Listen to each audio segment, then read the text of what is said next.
So, welcome to No Shame, episode 113, reporting live from 28 days later, literally. I think we have a resident co-host, which is John Lally. He's broke the record today. This is his third time. Number 3, baby. Number 3, baby. If you haven't been, if you've been living under a stone somewhere, Ireland's on the verge of being locked down. When I was sitting down, I said I want to sit down and talk about what's actually going on with this thing, and there's nobody else that I could talk about because you've been my consultant, I hope you know, for the last little while. Me and John have been bouncing back and forward on Instagram over the mentalness that is going on here. Like this is the next level, John, isn't it? Yeah, 100%. It's different old times, you know. And I think, I suppose before we start anywhere, you know, we're a microcosm of what's going on in Italy. We're no different. Do you know what I mean? Where we find ourselves, we're a bit behind them, but it's just people need to stop doing stupid fucking stuff and stay in the house. I heard someone saying yesterday about like this knows no race, this knows no borders, this knows, it doesn't know rich, it doesn't know poor, it doesn't discriminate. Mother Nature is the best serial killer you will ever come across. Do you know what I heard as well? There's been so many like things that come along and you're like, do you know what? Someone said to me the other day that it seems like Mother Nature is angry at the world. We are our mother gives birth to us, right? But after a little while we get this little cocky head on us where we think we know it all. There's a few years of that, and then the mother pulls us back into line, throws us into our bedroom, and we realise that we didn't know anything.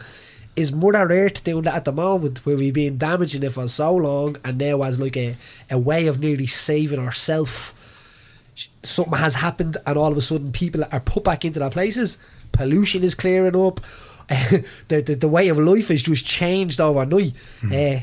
Someone said, it was, I can't even remember who said this, but it was like, is Mother Earth angry and now we are all grounded? Maybe. I think more along the lines of George Carlin, you know what I mean? It's like there a couple of months ago, all these like famous Instagrammers and Mother Nature's like, here, hold my beer. You know what I mean? It's like, nah, it doesn't work like that, you know. Because so where Ireland's at now, all of the schools are closed down, all of the jiu-jitsu clubs, all of the sports in the world is off now, apart from the UFC last night, which was pretty. Did you watch that? No, I didn't see it. I didn't see it. Pretty mental, I have to say. It was like it was like an old school gym knock or something like that. But they made it go ahead and it was good. It was a good fight. Yeah. Apart from when Kevin Lee got submitted. I seen that bit on Instagram, you know, guillotine and he's bleeding still. You know going. when you get submitted and you're sick and you're like, I know mate, that didn't happen. That's what happened. And he held on to his back for a little minute. Let's just pretend that didn't happen for them. Oh, it didn't. But we're in a situation where I think this is uncharted territory for everybody. The other day when we were talking on Instagram, I woke up that morning, we were having a conversation a day or two before, it wasn't criminals. I woke up and just in my stomach I was like, I'm closing the gym. And Chelsea was like, what do you mean, it's a bit of an overreaction. So she went off for an hour or two and then she came back, yeah, I think that's a good idea. Yeah. Do you know what I mean? Because and that was the day that all of the gyms kind of closed down. So but at that time we'd made the decision because I think it's really important to close the gyms and for us all to take the steps forward for this. There's no doubt we are going to lose out on this. There's no doubt it's going to cost us financially. But one of the worst things I don't want hanging over my head is that decisions that I made towards finances or towards profits that kind of caused a situation where somebody brought this at home or contracted it themselves, the coronavirus or the flu virus, which is a flu, isn't it, in a way? It's not a flu virus. It's a virus. It's not related to the flu family, but because antibiotics don't work on it. All right. They don't work on it whatsoever. No, nothing that they have in this country or anywhere else in the world works on it. And this is not. I'm an electrician that drives around in a white van, so I'm not an expert. If you haven't followed John, you have to follow him. He's the funniest man you'll ever get. But I've been listening. If you after this you want to get informed, Dr. Paddy Mallon, who Baz Ashwami had on speaking about the guy from the HSE, and also he works for the John Hopkins Disease Control Centre. His name is Dr. Amish Aldalta. That's his name, on the Sam Harris podcast. And I thought it was some type of flu till he broke it down what it was. And I was like, oh, right, that's what it is. So that's where I'm getting my info. I'm not getting off me info off Whacker on Facebook that lives in Balliol, that his mate heard that the army are going on. This is like sourcer from doctors know what they're talking about, and especially if they're involved in disease control. And but not some random doctor either that's just coming because where I got a lot of really good information is I think your man's name is Tranex New York. Yes, he does all the stocks and stuff like that. The only thing about him, he was saying it was airborne. Right. He was saying close up your vents, and it's not an airborne virus, it's transferred via droplets. And as I'm saying this, my sister told me this, and I just want to give my sister a shout out and all the nursing staff. Absolutely. My sister has been working with COVID patients from last week. She goes back into hospital on Monday, and she doesn't know when she'll see her kids again. She doesn't know when she'll see anyone again.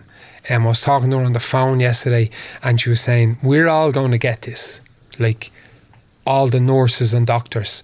She knows going in there, we're all sweating in our houses thinking, I hope I don't get it.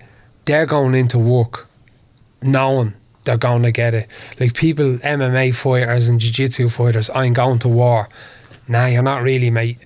They're going to war. This is war. The doctors, the army, mate of mine, John Matthews, Clinton Scott out of SBG Charlestown, all them boys, all the Irish Army boys, they're going to be on high alert for this.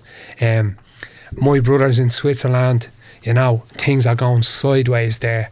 He listens to the podcast, Brian Kelly. Yep. Keep the head down. I hear something about Switzerland as well. That they're not treating Italian patients now. Switzerland now, because the Italian hospitals were so overwhelmed, and I just heard this from my brother. He's on the ground there, so it's not hearsay. I was talking to my brother on the phone. So it would be like, say, with your mother or my dad, and we're in Tala, and Tala's hospital has no beds left for us in the whole lot. So what we do is we get in our car and drive to Belfast. That's what the Italians have done to St. Moritz and to Switzerland. And the Swiss citizens, our Swiss hospitals now, are no longer taking Italian patients. So the Italian numbers are even higher because there's people dying in car parks in Switzerland. Do you know what I mean? Of hospitals. So them numbers are even higher than we're getting. Do you know what I mean? Because there's nowhere in the north Italian hospitals for them, so they're just driving. You know what I mean? And the thing that really scares me about this, John, is that the problem is that this does not suit the Irish nation. It doesn't suit the Irish attitude. No. It doesn't suit the actual it'll be grand attitude. No. It really doesn't. No. My mother last year was taken to hospital. Both of her lungs had collapsed. My mother has COPD. And she was basically on death's door. She held my hand and she said to me, am I going to die, son? And I couldn't say to her that she wasn't going to die, because to be honest, I was probably 60-70% that she was going to die. So I said my goodbyes to her. The doctor pulled me to the side and he said, so we can't find a ventilator for her. This was a random Thursday last year. There was no outbreak, and we were in a situation where my mother was probably going to die because of that. So we had to organise a different way to get her to a ventilator, to get her to an ICU, and we did. And she survived because she went onto a ventilator. She was on it for a week, and the holes in her lungs repaired. There was like a box beside the bed that like blows bubbles to take the air out of her lungs because her chest was filling up and stuff like that. And this was a random Thursday, and it scared the life out of me. When I started researching the ventilator situation, that biggest problem with this, from what my research, what I found out is that a normal flu breaks out in about 2 or 3 days when you catch it. So what happens is you go home and you self-isolate because you're sick. You take the days off work. Where this one is incubates for the 14 days. So the 14-day period is that you're literally going around, still walking, still rolling, still doing jiu-jitsu, still doing whatever you want to do, and then in 14 days, whoever you've touched over them days is infected. People are like, it's only just the flu. The problem with my mother that time last year is really scared me for this time, because when I've read about the ventilators, it's not that it's just the flu. It'd be the same thing if 20,000 people got the chicken pox tomorrow, all at the same time. Yeah. Am I right in saying that? No, 100%. And we were speaking downstairs. That's excluding whacker falling down the stairs in his house, the people that are going to have heart attacks, the people that are going to have strokes. Like, they haven't. We're just talking about this influx of these patients. Like, our system won't cope. Do you know what I mean? And even if we had 500 ventilators, it's not going to cope. Do you know what I mean? So there's 250 in the country. It's like, I was talking to my sister only via phone because I was organising some stuff for her. So my parents are away. So, and if anyone has nurses or anything in their house, I'm sure they're okay with this. So I'm talking to her via phone. So I'm organising me ma's house for her, because she's going to have to be in isolation. She can't go home to her kids. She can't go home to her husband, because she's going to be working with COVID patients. So I organised me ma's house for her to stay there, and I had to knock into the neighbours. When you see her, just don't approach her, just keep your distance when she's in and out of the house, and I'll be leaving food outside the house and giving her a ring. The food is there to bring in between our breaks. So that's what I was organising during the week in the evening times, and I'm sure lots of other people are doing that type of thing as well. But like, they're the real heroes. You know what I mean? And it hasn't even kicked off yet. It's kicked off a little, but the numbers are a lot higher. You know, they're high. You know. And the thing about you saying that they're being the heroes, I remember putting a tweet out not too long ago, right, when the nurses' strike was on, and I said, when you're sick or when something happens, all bets should be off. You will not pick your phone up and ring a politician when you're sick. Right? So why are we paying politicians, some of them that are leaving the country with money, and the amount of scams that have came out, and money that's being taken from here, and we can't afford this and we can't afford that. The defence forces and the nurses and the doctors are going to be the ones fighting this head on. Yeah. And they're probably the most deprived and source that is being butchered in this country the last little while. There's no cushion left, there's no fat. It's like the train is coming and we're hitting the bones. There's no cushion for a situation like this. And not only that, our health system is already exhausted. So this is coming in. This is not coming in to, like, picture yourself fighting. If you're a fighter or you're a runner or training, you've ran a marathon, and now someone has just sprung a surprise marathon on you again. Guess what? We're doing another one. I think that's the kind of... Now, this is my opinion, that's the situation that the system is in. Only from my own experience with my mother, where if we couldn't find a ventilator when nothing was going on, what are we going to do if we don't get the quarantine down and the idea of isolating people down and the number to get this curve going down? If the curve goes like this and our hospitals are hit with this kind of curve, we're in trouble. But the idea is to kind of make it like this. Am I right in saying gradual curve that we can get, because it's coming. It's not coming. But like, on listening to the experts now, if we can do that, because the Italians did not do that. No. And I think the Irish people were a similar mentality to the Italians. We socialise a lot, and the Italians just do their thing. They're like us. It's like when you say to an Irish person, "Oh, Jace, you're on an antibiotic," or a doctor says, "There's an antibiotic now. You can't drink." An Irish person looks at that as a challenge. You know what I mean? We look at that as a challenge. Well, fucking show you how many drinks I can have on the anti. You know what I mean? And it seems to be, like I was explaining, I told you already, so my parents went to the Gran Canaria 2.5 weeks ago. And I was trying to explain to them, and sometimes... And this just happens. It's like when you're a parent, it comes to a stage when you have a kid that they no longer hold your hand anymore crossing the road. You haven't experienced that yet, but I have. And it's kind of, oh, when did that happen? It just happens, and you don't realise it happens. With your parents, when they start to become elderly, it's like you're the parent and they're the kids. It just happens. Yeah. I was talking to me dad, and I was trying to say, you know, and my dad was like, I was in a coffee shop today, there's only about 30 in it, you know, he's in the Gran Canaria, and I'm like, Dad, like, you can't just stay in the fucking apartment, do you know what I mean? Stay away. And my ma was like, oh, it's grand, and I was out walking with a few people today, and I was trying to, and I was getting frustrated, I was getting angry, because I'm up to bleeding 90 with how it's going here. So again, I was having a conversation with me dad, and I was like to me ma, put me down. And the next day, the army were on the streets. The police have closed everything. Bars are closed. Restaurants are closed. Everything was like switching on the light. And I think the penny dropped with them. But it was heartbreaking, because I'm trying to get me dad home. They're in their 70s, me ma and dad. They're not the best on the old internet. You know what I mean? Yeah. Like, they're ringing people, no one's answering. Now, Christy Burke, the Sinn Féin councillor, put out a post today, like, calming people that the Department of Foreign Affairs are getting people home. Now, we haven't heard anything yet, but the conversation I had with me dad was practical, but it was heartbreaking. He says, son, I'm 76. They're not putting me in on a ventilator. They're not wasting their time with me if something goes down here, you know. So if I'm at home, they're not doing that either. Now, the chances of that happening to them, it can happen, but it's not nice. And this, and it's not a poor me or anything.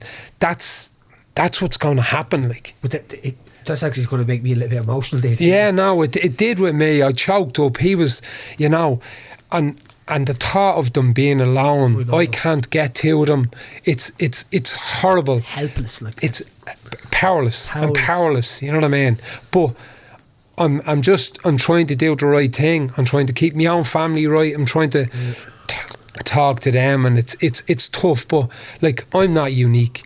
There's tons of people in my situation. Do you know what I mean? And we're juggling, you know. Yeah. And I think it's, on the other positive side of it, people are doing some great things as well. Yeah. Do you know what I mean? It's like, I see more people out walking independently. Like, they're not just in pubs, they're out, and they're not mixing with other people, they're out with their families, and they're helping out people, and they're offering help. So, and I've seen a doctor coming back from Australia there to help. He's flying back from Australia to help in Ireland. I was like, made me so proud. Like, he's one of bleeding us. Yeah. Do you know what I mean? And you can see the people that shine through in these times, and it's kind of like, I don't know, it's like a blankets came through and everyone's kind of pulled off the blanket or something like that and revealed what everyone really is as well in that way. Yeah. And it's kind of had a similar conversation with my own mother. So my own mother lives at the back of me, so she lives in her own house, but she's being contained, and I'm trying to say to her, listen, ma, you have to stay in there. I got her a chipper last night, had to take the bags off it and stuff like this. I said, so she's a high risk, you know what I mean? And I gave her it out, and when I was handing her to her, she just said to me, I just want to let you know that if anything happens, I'm so proud of you. Yeah. When you were saying that about you, because everyone's probably going through these with their parents, because and you know what the mad thing is, we have these numpties out in Temple Bar, in bars, in pubs. Like, I've had to close me gym. I hate to call it a business, but it is me business as well. I'm trying to keep all of my staff paid for as long as possible, because nothing has been put in place for them at the moment. And then we look around and we have all of these people singing at the like, and the evidence is there. Yeah. And there's people like my mother, people like your parents, and there's real situations going on here, and it's like, you need to do that little bit of research. Yeah. You know what I mean? Because one post, I think it was, I was reading a thing about patient 31 in South Korea. Yeah. They infected thousands of people because they just missed them out of the loop. 1,400 people. Yeah, 1,400 people. Think of that, like, so one person, 1,400 people. If you walk into a pub last night, I guarantee you, we can point people out in that video that probably had the virus in the videos. You know what I mean? But people do mad stuff, you know, and I think of the SPG Ireland young fella Raphael Federico. He's in Bolzano at the moment in lockdown, and hindsight is a great thing. Yeah. I'm looking at all these bleeding numpties in Temple Bar, and I'm not hating on them, but I'm sure Raphael was looking at me training in SPG Charlestown last week and was maybe looking at your gym and SPG Ireland going, boys, what the fuck are you doing? Yeah. Do you know what's coming? Like, and then the Koreans were probably looking at the Italians 3 weeks ago going, are you for real? You know what I mean? Yeah, are you for real? Like, so hindsight, and people do mad stuff. Like, when trauma comes, some people will look at it and you'll have a different opinion to me. Do you know what I mean? They act in different ways and do different stuff. Now, we just hope them people have copped on a little, and I think that video probably has helped more than it's done damage, because I'd imagine all them people are feeling pretty bad about That's it. a great point. And then, you know, like, there's other people that kept gyms open, like jiu-jitsu guys and the whole lot, and they're getting loads of hate. And it's just like, give them another week. It's like we want to shit all over everyone on social media and they should be doing this and they should be doing that. It's like, now we need to all pull together and not be pointing fingers. For every finger I point, there's 3 pointing back at me. Do you know what I mean? And do you know what? That's a great point. Yeah, you just nailed something there that would be bouncing around in my head. And do you know what? That's the great thing about a podcast as well, because someone can make a point that here, but if you don't put the whole conversation out, that point just never gets made. That's what a conversation is. But hopefully, you know, they've learned, and we just, like, all our medical staff, all our doctors are telling us, you know, stay in the house. Like, don't mix. Like, Yvonne's parents, her dad's over chemo and stuff like that. It's like, I won't let me kids near them. No, till this is gone. That's a different story. It's like, that's what you do. It's like, and I find the older folks, like my parents and her parents, they're like that old set that used to have a couple of drinks driving, and they're just in that mindset. Like, all the people that get done drink driving now are like, they're in their 60s. They've always done it. It's like, what would you use now? You know what I mean? They had a couple of points driving, whereas the younger ones, like me and you, are like, no. Ever. It's a non-runner. No, whereas the older types are like, oh, yes, I'm doing it since the bleeding 70s. You bleeding, you know. Home after a bottle of whiskey. It's a bleeding flu. You know what I mean? Yeah, no, I agree.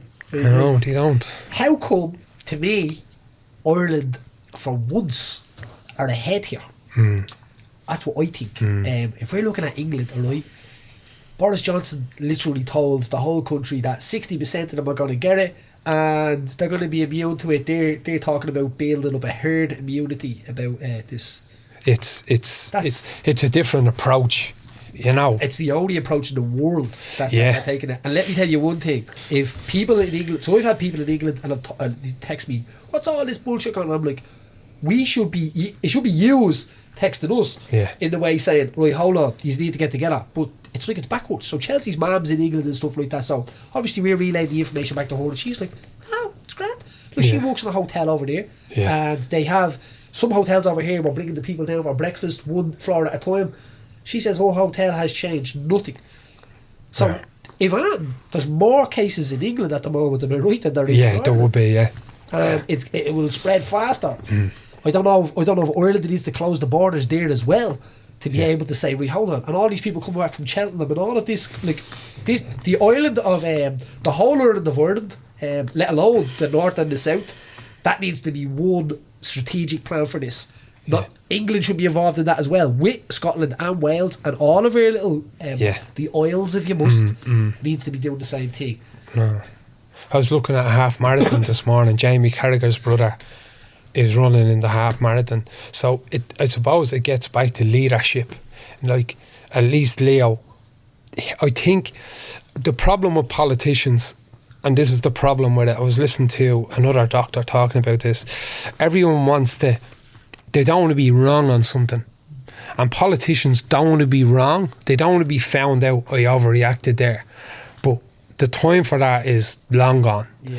And I think Leo could have been more stringent instead of this loose kind of language. Like, Irish people need to know, like, it's like, this is an antibiotic, you do not take a fucking mouthful of drink on this. Alright, doctor, you know, you need to say, it's like, okay, the country is going into... we needed better leadership, I thought. Now, 100%. you look at Boris Johnson, don't gauge Leo off Boris Johnson, because Boris Johnson's a bleeding clown. Do you know what I mean? And it's like a delayed, but hindsight is a great thing. You know what I mean? I'm looking, there's a few DJs I follow, and I'm looking at the Ministry of Sound last night, and the place is hopping. And I'm just going, Jesus Christ. They don't know what's coming. You know what I mean? Brexit just had to happen in there. England is kind of out on its own. You know, like yeah. it starts getting really... It's getting no financial support from anyone. And the NHS people, that's peeled back to the bone as well. Yeah. So it's some people. Rosie Sexton is an MP over there, councillor over there. She's elected over there. And I've been reading some of her stuff, and she's on it as well. But you can see that she's kind of coming around to that idea. I mean, she's saying the same thing about the NHS. Yeah. There's nothing in this. It hasn't got the situation to be able to take a blow. Yeah. If it does take a blow, let me tell you one thing. It'd be like, you know, when a dog happens, a big dog comes along and a small dog comes along, and you can't pick your dog up, but they can pick their dog up. Yeah. That's going to be one of the kind of thing that happens, and we really are in a situation. I never thought we'd be sitting here on the no same couch, gloved up and having a conversation like this. But this is going to change our lives forever. It's going to, you know. It's going to change how we travel, how far we travel. You know what I mean? Thinking about travelling. Like, I can tell you one thing, like, I'm not leaving this country for the rest of the year. You know, because listening to that Sam Harris podcast, he's like, okay, when the Northern Hemisphere goes into summer, the Southern Hemisphere goes into winter. So potentially this virus can bounce between the two. And it comes back then as well, yeah. Comes back because we've no immunity to it. No. You know what I mean? Some of the Chinese patients have had it 3 times. That's what I was thinking. Does immunity grow? Is it like the chickenpox? They know nothing. They know nothing about, and it's easy to kill. It's not like a super germ. It's easy to kill because it's a lipid based virus. Like, soap just destroys it when it's on your hands. You know what I mean? It's not as complex as the flu, but they just have nothing to kill it.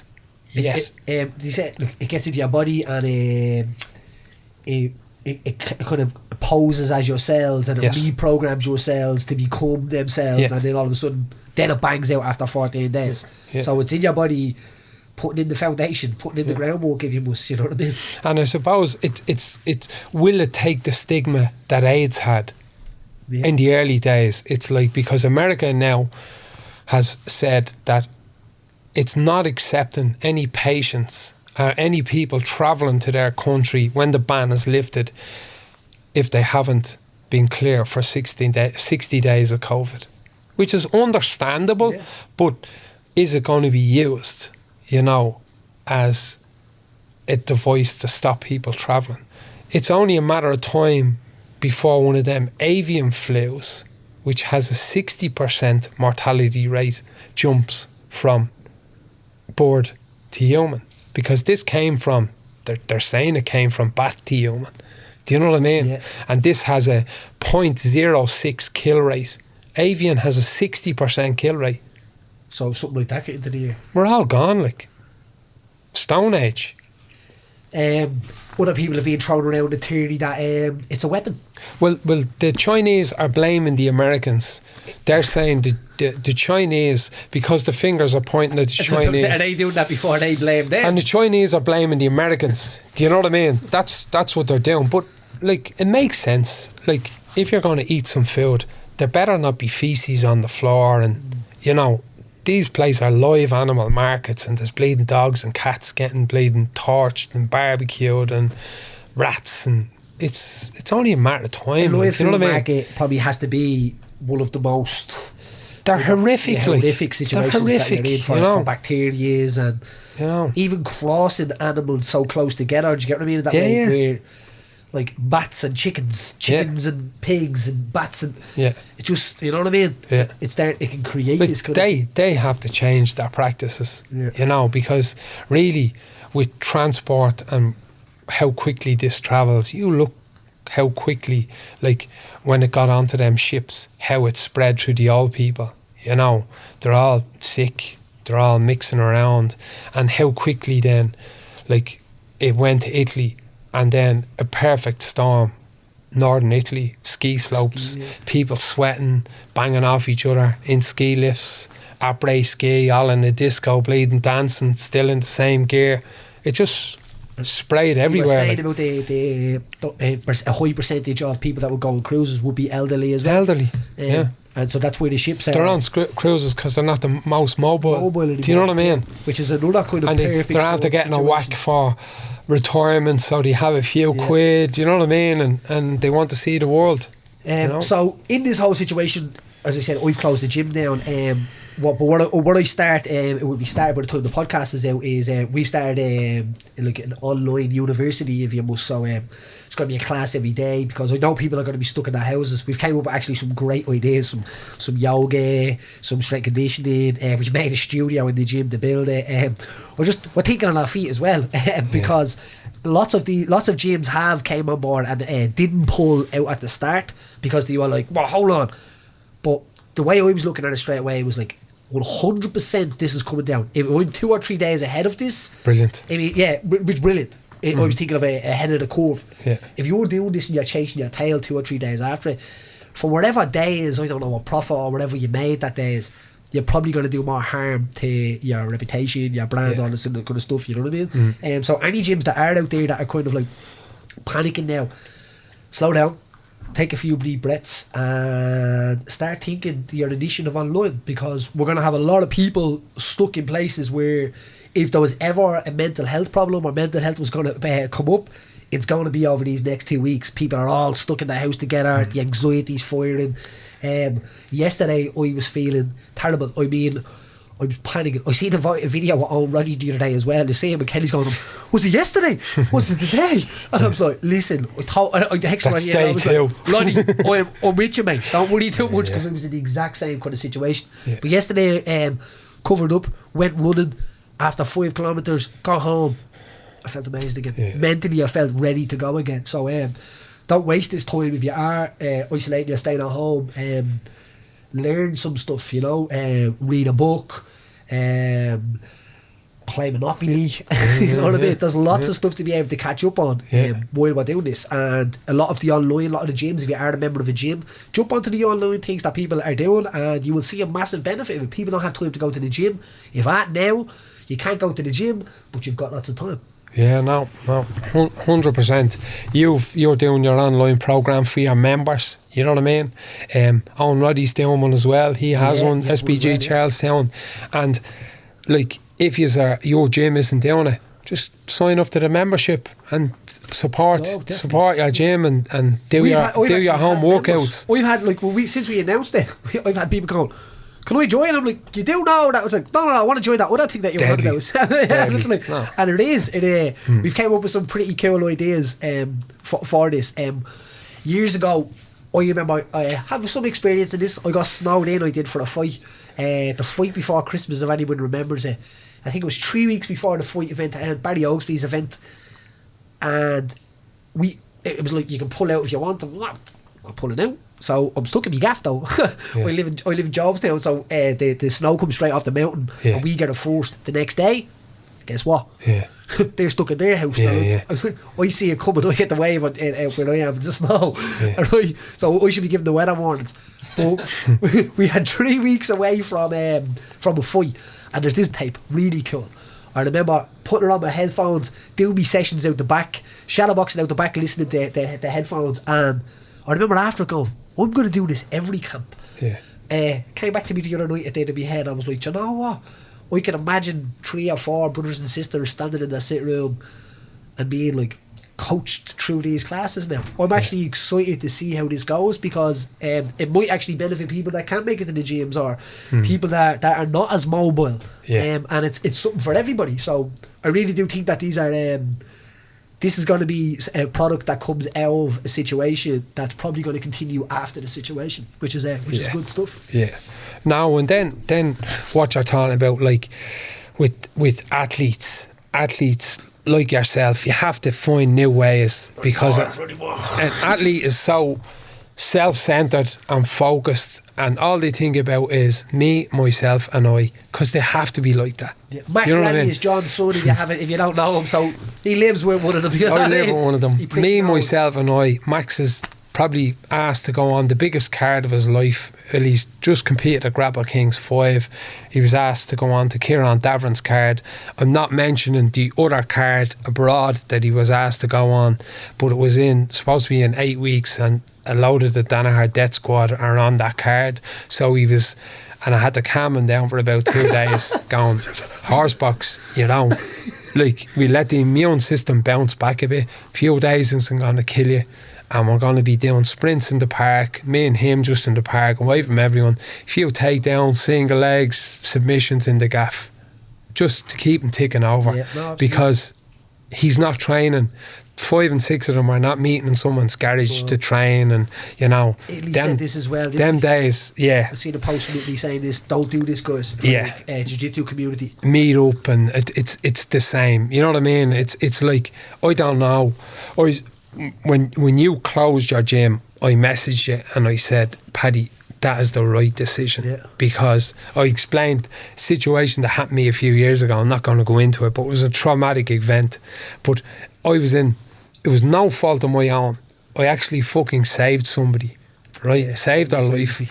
But for about 3 or 4 days, it looked like they were going to die. And in them 3 or 4 days, like, I came across somebody, performed CPR, fucking saved their life. Well, just a bit, for about, they lived. You lived. They're in Australia at the moment, they lived. But for them 3 or 4 days, I blamed myself. We turned this inwards. Yeah. So can you imagine, you keep your gym open, somebody's parent, you would blame, I'd blame myself, like, you know what I mean? If somebody's parent died because you kept the gym open all through this, you know what I mean? So I gave you a shout. I said that's the right thing to do. That was the right thing to do. I just couldn't. My biggest worry about this was the staff as well. Do you get what I mean? Yeah. Because that's the thing about it. And I'm not shitting all over anyone else that didn't do it. No, I'm not shitting all over. There's But it was the right thing you America done. that didn't close, Yes. right? But then I heard a great line from one of them yesterday, and I understand the worry. And what he said is, I want you to know that there's jiu-jitsu clubs out there that couldn't last a month and then be able to bounce back after this. Yes. And what he said at the end of the line was, help your instructors and your coaches to make your area safer. Yeah. And that basically closing the gyms and people closing their businesses and stuff like that. That's the decision that you're making there. You're making a decision to make your area safer for your members and for your staff and for all of these things. And it won't be something that you regret when you're 60 years of age, but it might be something that you regret if you don't do it at 60 years of age, and you have to live with the problems and the consequences that come from it. I just want everybody to look after each other out there. Try and stay focused in your houses. Try and stay constructive in your houses, and be good to each other. We leave it at that, shall we? Sound, man. Just last shout out to Raphael again. I'm thinking about you. I had Raphael out to me house a lot, and he listens to this podcast, and he's stuck in Bolzano in Italy at the moment, and just thinking of our Italian brothers and everyone in America. This is coming. It's coming to us. It's a bit after us, but just keep safe, and we're thinking of everyone and the nurses and doctors and everything. Godspeed. Special dedication to all the nurses and the doctors out there. We are with you. We know that you are on the front line. The defence forces that are out there doing it for us. Ambulance, the ambulance fire services, service, the fire services, the guards. We know that even when situations are not like this happening, I have the utmost respect for you, and I know anybody that just be around me has the utmost respect for you. You are the real heroes in this, and we salute you. That was no shame. Look after yourselves, and I mean it. Look after yourselves. Super.